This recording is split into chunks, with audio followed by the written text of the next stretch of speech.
Good afternoon, everyone, and it's Education Week. Welcome to a special episode of Spanning the Need. This week, we are talking a variety of different spectrums from high schools opening up during the pandemic, as well as colleges and universities. Today's episode, we're going to talk about with a college president, how the college is handling the pandemic and what plans they have moving forward in the fall semester. With me today is President Dr. Wes Fugate of Wilson College in Pennsylvania. Dr. Fugate, it's pleasure to have you on my podcast. Delighted to be with you, and wishing everyone out there that those that they care about most and themselves are well during these challenging times. Yeah, I mean, you haven't been president very long. No, in fact, today would actually be the end of the 7th month of my time being physically on the Wilson campus. I started a few days earlier than that remotely, but I have been at this for a very short period of time. Yeah, and how does it feel to go from president as soon as you come in, and next thing you know, you're dealing with a pandemic, which you probably would have never thought of taking over the presidency at Wilson? Yeah, it was actually a year ago tomorrow that I would have submitted my materials to indicate my interest in becoming the president of Wilson.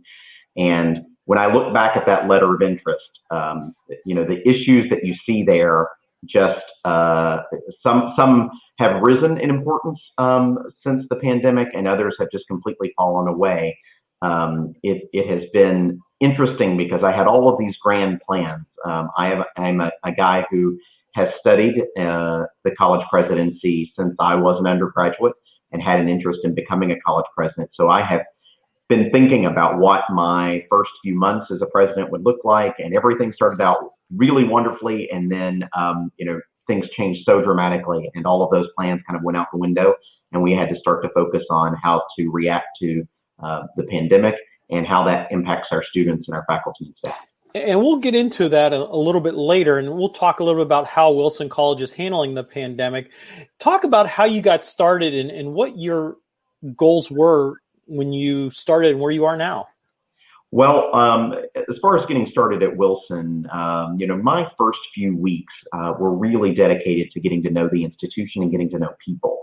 I think of myself as a relationship-oriented kind of guy. I think, you're only as strong as your team, and you need to know your team to know, how to support them and help them succeed. And so I spent the first few months getting out and meeting folks on campus, meeting students, listening to their Wilson stories and hearing about their needs and their dreams for the institution.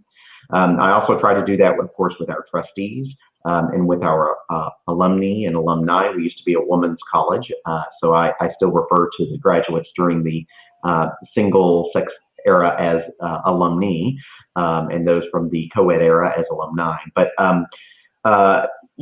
that really proved to be a smart tactic, because I am leaning on those relationships that I was able to build in the 2 months that I was able to meet with people in person, so that now in a virtual world, I'm not just talking to a screen most of the time. I actually have had an opportunity to meet some of those great people.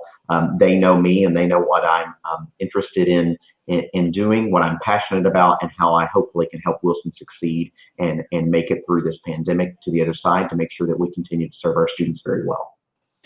And how did you get there? You have a very extensive background, and tell a little bit the viewers about what your background was before you got to Wilson College and how you kind of got to that stage.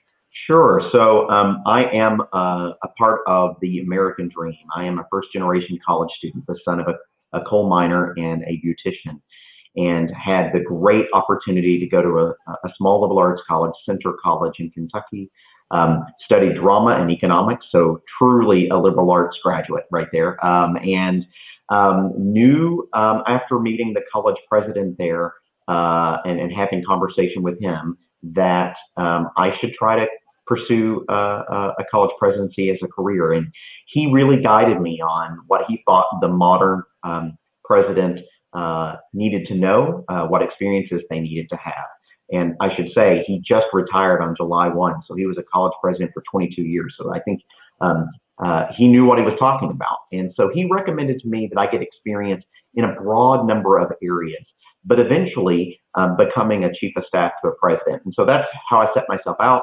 I began doing fundraising for Kentucky's Governor Scholars Program. I did alumni relations and annual fund, eventually solicited the first gifts for our capital campaign. It was an endowment campaign, actually, for that program. For a brief period of time, I worked on a presidential campaign. So all of those rallies that you would normally be seeing right now if we weren't in the middle of a pandemic, I helped organize those for a presidential candidate at one point. And then I went, by the way, while that was all going on, I was doing my master's degree on the weekends. That's a lot because I'm going through it as well. Yeah. I told myself I would never do that again, work full time and do the master's degree on the weekends. But I did my master's at Vanderbilt. So I was in Kentucky most of the time, driving every weekend to take courses at Vanderbilt. And my degree there was in higher education administration with an emphasis in institutional advancement. And I was one class shy of also having a double emphasis in student affairs and student development. I left there to go to the University of Georgia, where I put that student development part to work. And so I was working in Greek life, fraternity and sorority affairs, overseeing the 27 interfraternity council groups there while I worked on my PhD at the Institute of Higher Education, University of Georgia. As I completed my coursework there, I knew I wanted to try to get back to a liberal arts setting, and was really delighted to eventually go to Randolph College in Lynchburg, Virginia. And that is a small liberal arts college that really was a great place for me to build my career. I started off as an executive assistant to the president, grew to be the chief of staff and vice president, where I oversaw communications and marketing, and eventually became the vice president for student affairs and dean of students. There was one other stop in my journey that I didn't share with you, and that's after the campaign period and before I went to Georgia. I was also the deputy chief of staff to the governor of Kentucky, and worked on higher education policy, oversaw the first lady's office for a period of time, and I also did the scheduling and advance work that you see for the governor. So that was a great experience, but it taught me very quickly that I needed to get back on a college campus because I really missed the energy of being in an intellectual community and working with students. And that seems to be the background that you give, is that you love the students. Absolutely. I think you shouldn't be in one of these roles if you're not committed 100% to student success. And so our students, when they were here, got to see me attending their concerts and their games and their meetings. Anything that I could be at to support them, I wanted to do it. And, I still continue to do town halls with them, meet with student government regularly. Anything that I can to continue to hear from students, hear about what their wants and needs are, and let them know that their president supports them. Well, and people may watch this and say, hey, I'd love to be the president. It's only an 8 to 5 job, which it's really not an 8 to 5 job. Oh, I wish it were 8 to 5. So I usually get up at 5 a.m. I try to begin my morning every day reading and writing until 9 o'clock. 9 o'clock are when the meetings begin. And then I try to take a break at 5 o'clock to have dinner and spend time with my husband. And then I go right back to it. And I usually do that till about 9 or 10 o'clock at night, and then try to get some sleep and rinse and repeat. It's been especially grueling during these challenging times. I can only imagine what goes through your mind with all this going on. I mean, talk a little bit about Wilson College and talk about where it is and what kind of atmosphere has been going on there lately. Sure. So, Wilson is a remarkable place. It has weathered storm after storm. And ironically, our mascot is the Phoenix. And so we always say we like to rise from the ashes. And actually, the city that we're in was burned during the Civil War. And so we literally did rise from the ashes. This is a resilient place. We find ways to get through challenges. And so several years ago, enrollment had dropped to a pretty alarming level, and our trustees made a very courageous decision to move from being single sex to coeducational. We added some new majors and really some graduate programs, and the enrollment has really taken off. And so while most institutions in the country have been losing enrollment, Wilson has actually grown over the last decade, and that's been a remarkable story. A lot of that is certainly due to the people here. So you can imagine that an institution that has been going through the growing pains, if you will, it was ready for some challenge to come along. When the pandemic hit, we were actually very fortunate. We were a week later in spring break than most institutions, and so we had a little extra time to make preparation. And we were fairly accustomed to online learning. We have a number of programs that offer online learning. We have a great instructional technologist that helps us prepare our faculty for that work. So we gave them a few extra days and quickly pivoted. That was day 77 of my presidency to announce that we would be going entirely remote for the rest of the semester. And our student development team, fantastic, reaching out, supporting students from afar. All of our tutoring went online. We have a personal librarian system. And so each student's kind of assigned a personal librarian to work with them during their time here. Those folks were working remotely to keep students engaged. Was it perfect? Absolutely not. We know that was kind of emergency remote instruction, but I think we pulled it off as well as one might hope to do. We had to do a virtual conferral of degrees in hopes that we might have an in-person commencement ceremony in October. It looks like that will now not be able to happen. But we took the spring in stride. It certainly, of course, was a significant revenue loss for us, as it was for many, many colleges and universities across the country. We immediately started to put in some cost-saving measures to help us weather those challenges. But fortunately, I have to commend our federal government. They certainly came in to help us. We were able to get some CARES Act funding. We had a PPP loan.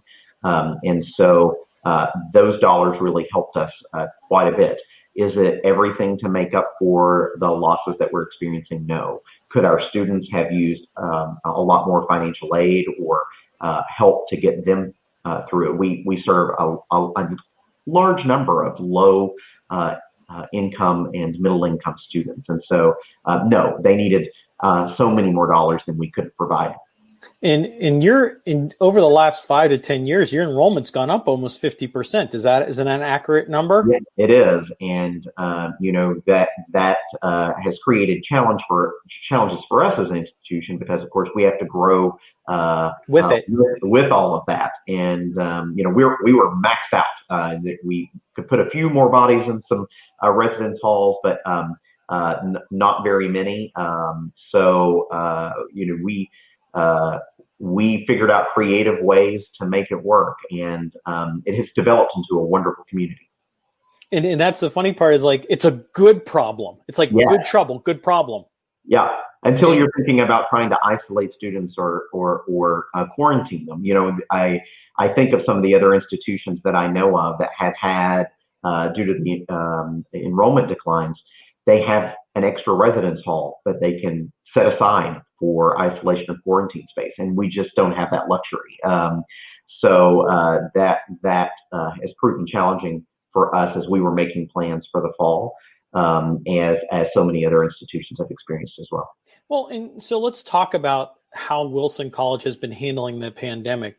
What key points can you say that Wilson College has done to really handle the pandemic? You mentioned a little bit about going online and some other factors.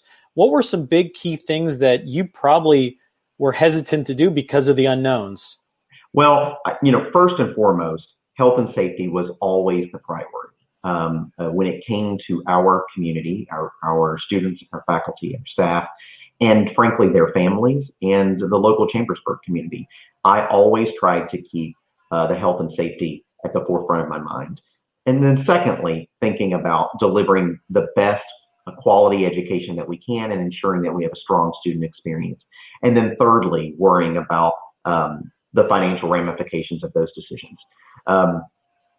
So, I think as we talked about, the spring went fairly well, but immediately in early May, we started to put together a series of task forces to identify what would we need to do to be able to resume in-person instruction whenever the government allowed us to do so. Our summer term was primarily remote instruction. Most of our courses in the summer tend to be online anyway, so that was very familiar for us. But we did in July allow 3 of our veterinary nursing students, 3 courses of our veterinary nursing program to come back to do in-person lab experiences. We have a pretty renowned veterinary nursing program, and we have a new facility that we just opened last fall, but they need to be in the labs working with the animals. One of the courses is surgery. It's hard to do surgery if you aren't actually there doing it with the animals. And so we brought them back. It was almost a pilot for us to see how things might go for the fall. But we had those 3 task forces, one focused on instruction, one focused on student support, and one focused on life safety. And we came up with a very extensive plan about how we might support students through this challenge, through tutoring, mental health services, those sort of things, how we could support our faculty to make sure that they were ready to pivot no matter what happened in the fall, whether we were in person, online, if they were in person, but some students had to be isolated or quarantined, how would we deliver instruction to those? It was weeks and weeks and weeks of work. And we announced in early June our intention to return to in-person instruction in the fall. It looked like everything was headed in a good direction at that point.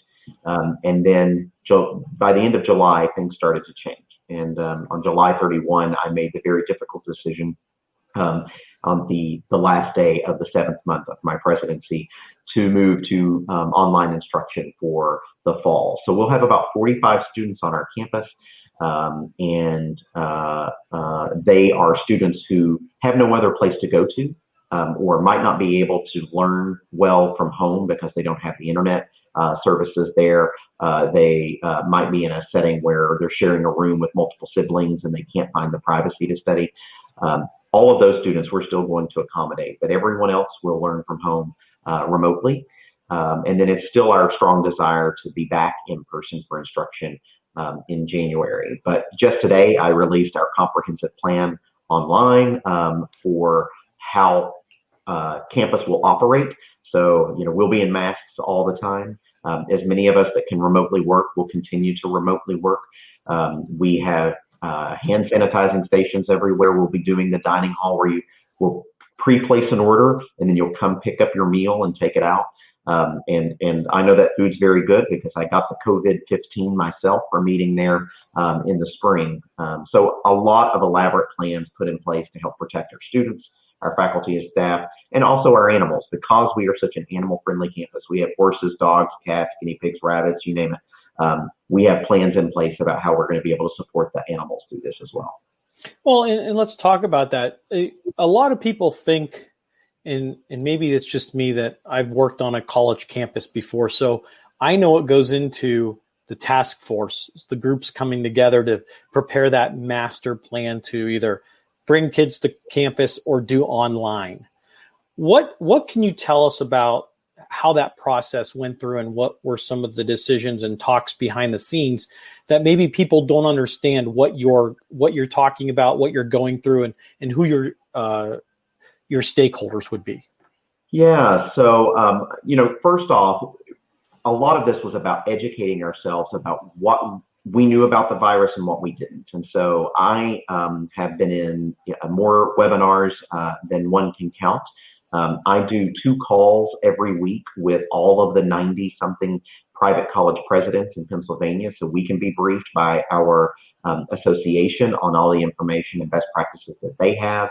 We're in regular conversation with our Commissioner of Higher Education, who's also the Deputy Secretary of Education, so that we can hear what the state, the Commonwealth of Pennsylvania, is recommending. We've had even briefings from the CDC. We've consulted with local health officials. everything that we can to inform us about the best science at the time that we're trying to build a plan and make a decision, understanding that as this virus becomes more well known, we're learning more about it and things are changing. And so I keep telling folks, these are the plans for now, and things may change. We had to go through a lot of exploration about testing, and now, frankly, our nation isn't where we need to be in regards to testing, and that's part of the reason why I decided to move online. We saw in our pilot program that there was difficulty accessing testing, particularly for those who are asymptomatic. And being in a residential college setting, if one student who lives in a residence hall were to test positive, the CDC recommends that everyone who shares a bathroom with that person would need to be isolated and tested. And asymptomatic testing is difficult to come by right now. And even if you are able to get it, the test results sometimes take 10 to 14 days. And so, and I think people don't understand that there's just more to it than just testing. There's contract testing, there's contract sourcing, just for one incident, at least on a college campus, especially K to 12. That's right. Contact tracing, we had identified 6 different individuals who had gotten certified through the Johns Hopkins course. They are already in place and working on our campus as that becomes necessary. But it's a lot of work. Those other 6 people have other jobs at the institution. But now, if they are in the process, anytime someone becomes positive, of trying to get in contact with anyone that they've spent more than 15 minutes in a space, 6 feet or less apart. And so that becomes very laborious, but it's what we need to do to protect the health and safety of our community. Yeah, and I think that's the biggest thing that we want to get at is safety of our students, our staff, and anyone else, that visitors included. I mean, you don't want to have I know there was an announcement made about 2 weeks ago that all sporting events have been postponed for fall. Talk a little bit about that. Yeah, so, the Colonial States Athletic Conference, of which we are a member, the presidents are the board of directors. And, that's very tough for us. As Division III institutions, our students aren't getting compensated to play. They don't receive scholarships. They do it for the love of the game. And it's a significant part of their collegiate experience. And I am the furthest thing from an athlete, but I love going to the games and supporting our students. There's video of me out there leading cheers with our students. It's a big part of the experience as a Wilson student to be able to either participate as an athlete or go to those experiences. But it became very clear that this was going to be very challenging to do in a safe way, and particularly as the NCAA issued their recommendations. You have to keep health and safety as a top priority, as much as it breaks my heart that those students aren't going to be able to get those experiences. When it came down to health and safety, it was an easy decision to make, although a heartbreaking decision to make.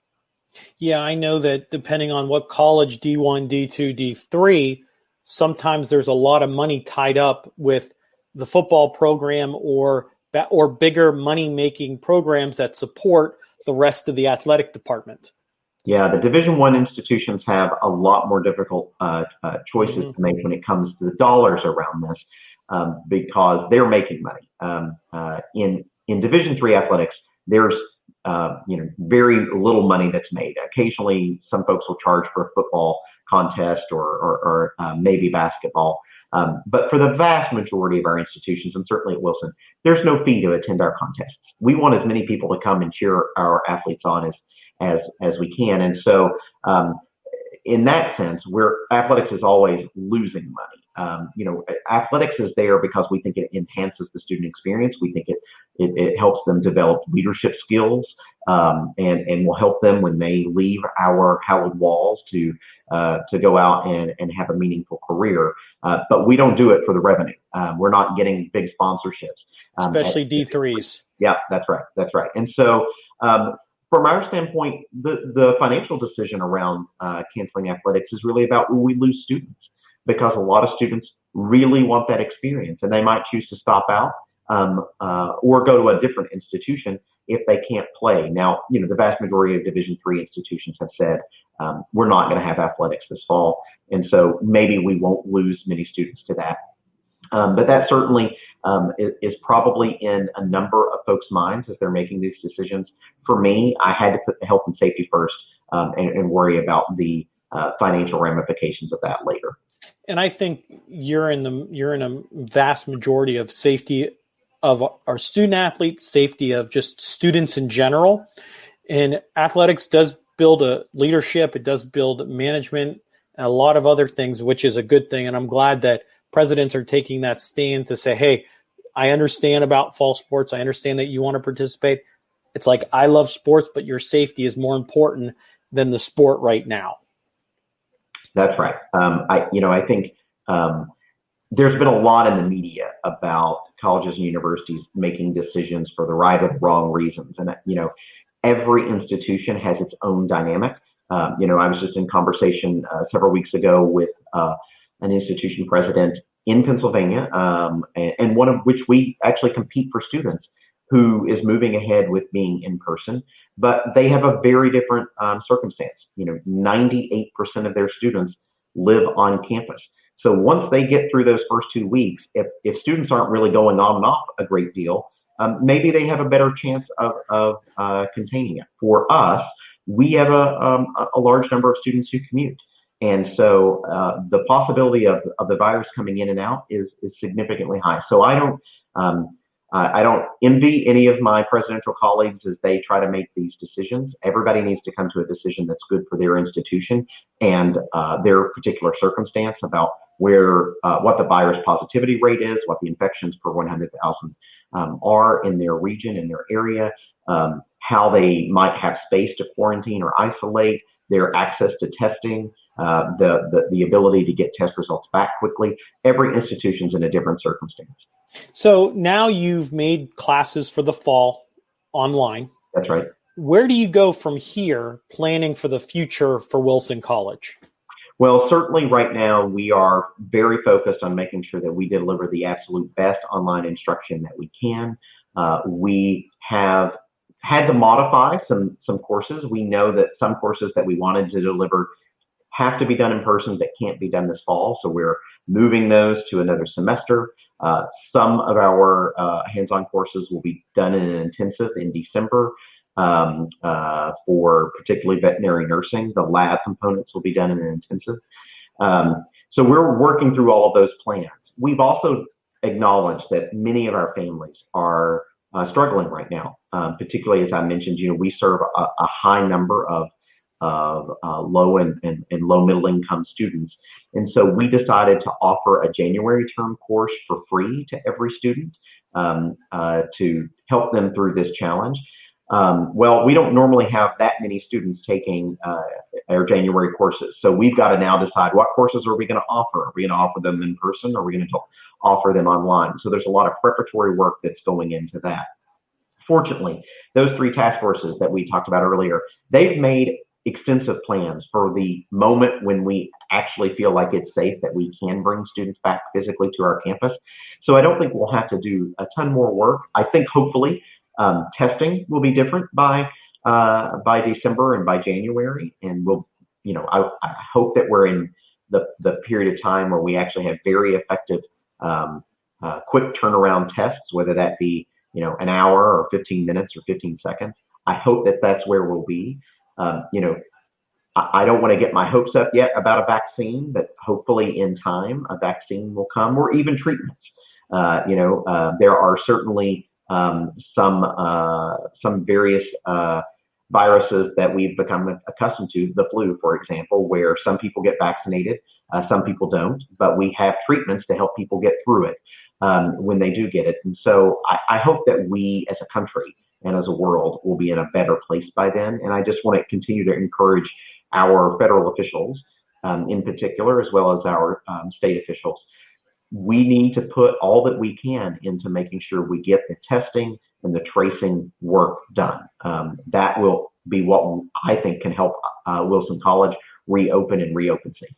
Well, and I think that's a great point, is if you had students on campus, and we talked a little bit about it, but if one comes up with it, just tests positive, I mean, the tracing and the money that just goes into finding out where they were, locking them down, locking down the students, locking down faculty and staff that may have come in contact with that person, because as a close-knit college or a university, you can go from here to the lunch area and there's 100 students there. Next thing you know, where were you? Well, I was in the cafeteria on Tuesday. Well, there was another 100 people there. That's right, Anthony. Let me give you an example. The New York Times developed a model where you can go to this particular article and you can plug in what county you're in, how many students might be in. This was designed for K through 12, so a school. Close enough.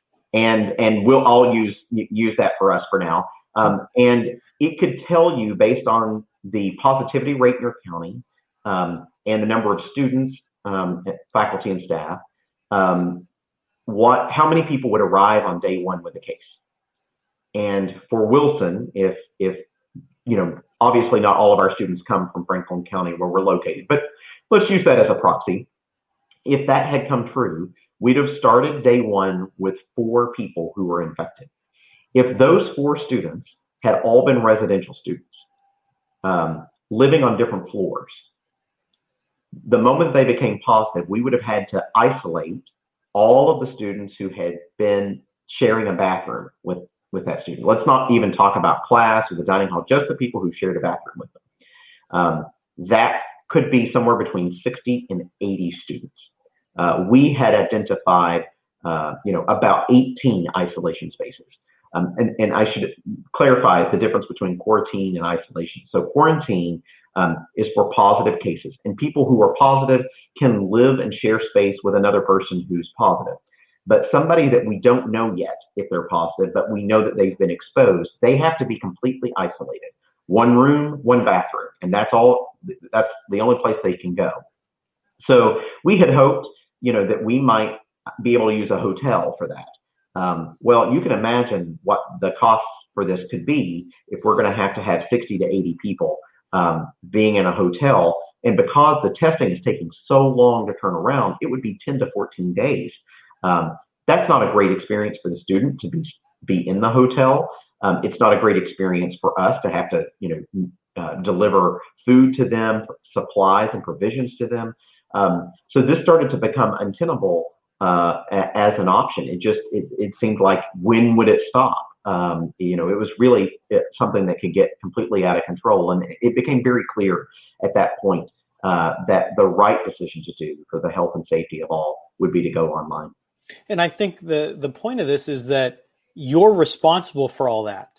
The university is the one that's held accountable to pay for those hotel rooms, do the servicing, do the testing, doing all that, which could cost probably $5,000 a person, depending, for 14 days, hotel rooms, tracing, just for 1 or 2 people. That's right. And, right now, private higher education isn't really receiving support for that. So, whereas, your local school district is having tax dollars to help support that work, your public institutions are receiving tax dollars to help support their work. Private institutions, besides the little bit of money we got from the CARES Act, which doesn't even begin to cover the expenses, we're paying for that out of our pocket. And I think sometimes people forget that's different from businesses. If a business, if somebody, tests positive, and they need, even if they think that they have symptoms, they can go to a local hospital to get the test. But we have to do that differently because we've got students in residence living with us. And so it is very complicated for higher education institutions and a very expensive proposition. And I think that's what I wanted to get out to the viewers is what really happens behind the scenes. People hear about it, but it's like you're going through this if this happens. If B happens, you're going to have to pay, and this is what you do. This is your protocol. That's right. Yeah. In some cases, some institutions that have low residential populations, they may end up spending less even with losing all of the room and board revenue, they may end up spending less because they won't have to spend all of those dollars on the precautions. Now, unfortunately or fortunately for us, depending on how you want to look at it, we've already spent a great amount of money with all of the preparations. So in the planning to go online, we'd already put up plexiglass in a lot of places. We'd already gone through and added all the hand sanitizing stations. We had separated chairs in classrooms. A lot of work had already gone into place, and I suspect that we won't be in a place in January where those precautions will have to go away, and so we'll still probably benefit from that. But even with us being online, we've already spent a lot of money to help protect students, and of course, for the 45 students who will still be on campus, and for our faculty and staff that'll be working on campus, we still have to have those precautions.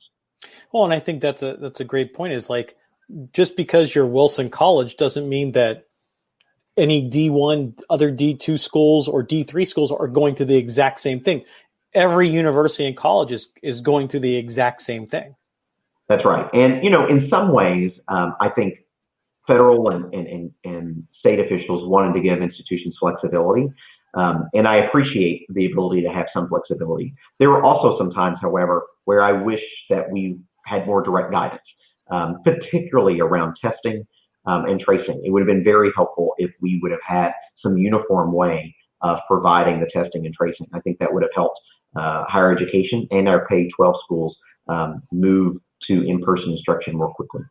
And that's good to have background information on kind of what you have done already and what students, if students come back. Let me ask you this question. Let's say September, October, we're kind of flattening the curve, everything's kind of maybe getting back to normal. Will you bring students back, or is fall semester, no matter what happens, no matter if we go good or bad, will it be all online? We explored that scenario, but what we ended up deciding is that the up and down, we're online, we're going to go in person, and then maybe the virus surges again, and we're going to go down again, and then we'd already made the decision to end early at Thanksgiving and move to remote instruction after that for our final exams. That up and down, it's exhausting for students and for faculty. It's stressful for them. And I suspect that many institutions may have to do that. And we just said, for our student experience, we think it would be better to just start online and stay that way. So it's ultimately a scenario that we said isn't going to work for us. And we're just going to commit to being online for the entire semester, with hopes of course, bringing some students back in December, and then more students in January, and then hopefully our entire student body by spring term, depending on where things are. And that's a good plan to have. It's like, no matter what it is, flatten curve or just whatever cases that get reported, you have a plan, and that's good to hear. And I think you should be commended as the president that you guys are prepared. Well, as you can be prepared in this unknown situation, that tomorrow that plan could probably go to just crash and say, you know what, we got to start from scratch because all this just happened. I tell our students, you already have the great answer to a question for a job interview. When someone says, can you tell me about overcoming an obstacle, or can you tell me about how you can be flexible? This experience would be the perfect answer. Exactly. So, Dr. Fugate, I appreciate your time. Are you up for a little Q&A with some people that have posted some questions? Sure. Delighted to do it. Here we go. First question. I'm going to pop it up on the screen. Okay. This question is from Greg. Will Wilson College, I think we answered this, will Wilson be able to have on-campus classes at all, or all online? I think he's probably talking in general down the road. We will be all online until some in-person experiences in December. Okay.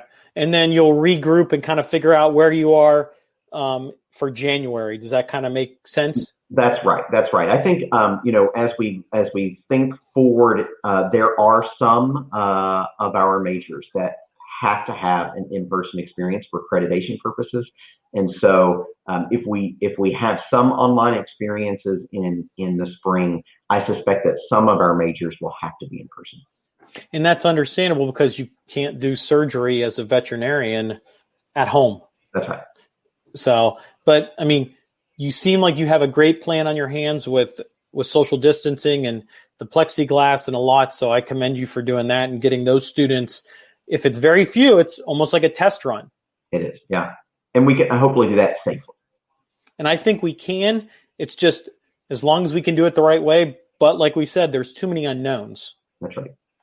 The next question, it looks like it comes from Renee.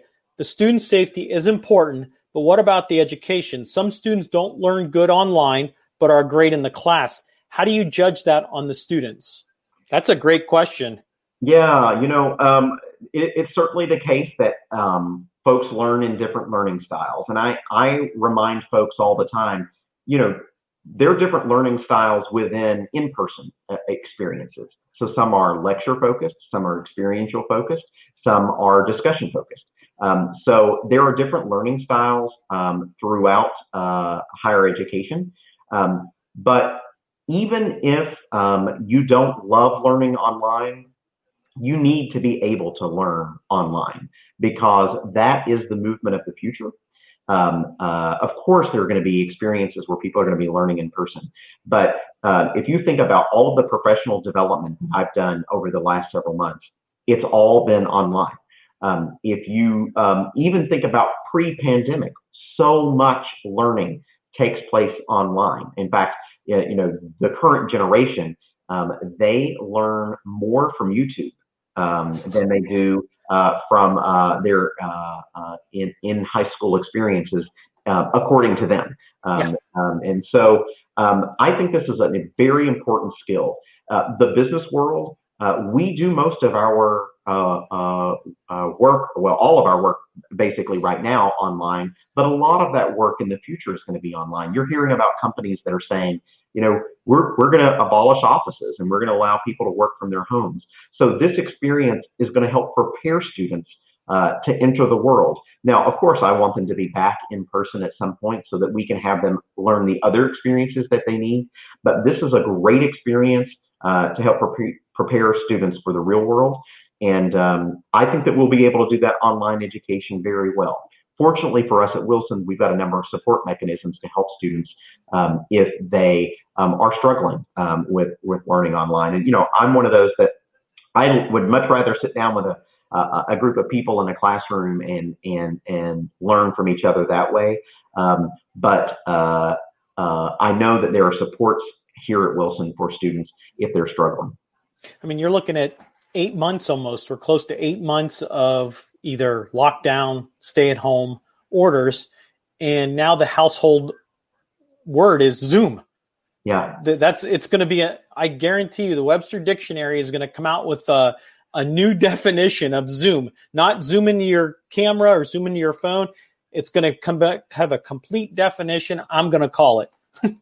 Well, it's also important to remember that as you think about Zoom, some people automatically think that the online education that institutions are going to right now is going to be all done via Zoom. And I would say, don't think that way. Yes, in the spring, a lot of courses moved to Zoom instruction because we were trying to replicate a in-person experience. But that's called synchronous education. You meet every Monday at 9 a.m. and have a conversation, right? But a lot of online learning is asynchronous. And that really can be beneficial for students and their families. You can learn at the pace that is good for you. If you want to, watch the video lectures at 2 a.m. On a Tuesday night, you can choose to do that. And so I think there are a lot of benefits to that type of online learning. It's much more convenient for students. And so at Wilson, we'll have a variety of synchronous online courses as well as asynchronous. And that's great information, and it's great that we're able to provide that. And I'm glad that you guys are doing a heck of a job trying to. I mean, the job ain't easy. Just coming into this, no matter who you are, what president you are, what even associate or any type of college or K-12. I had superintendents on Tuesday from 2 schools in Ohio, and they were telling me the same thing, like changes, like they're going to hybrid if they want to keep kids off and go from there. There's so many unknowns moving forward, and their plan, I remember talking to one superintendent. He goes, yeah, our plan was good for one day. And then the next day something changed. And we had to basically throw that book out and start from scratch. Yep.